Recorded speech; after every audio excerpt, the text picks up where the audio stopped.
Ayan siya guys. Sa loob ng pot, magiging ganyan siya. So, yung second part, andyan na lahat. Yung rice, nandun sa ilalim. Yung second part niyan is, second layer ng rice. Ang hirap talaga. Kasi wala mo lang mag-assist. So, second part, lagyan natin yung rice. Something like, ganyan siya guys. Huwag nyo malilimutan na yung rice, pag pinakuluan ninyo is huwag masyadong labog para hindi maging lugaw.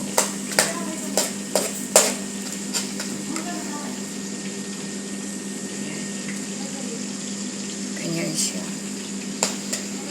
Mas. Ayan. See guys.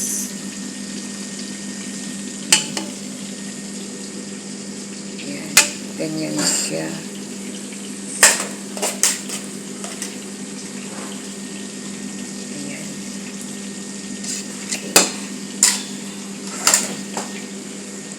Tsaka natin ilalagay yung remaining na shrimp sa ibabaw na yan.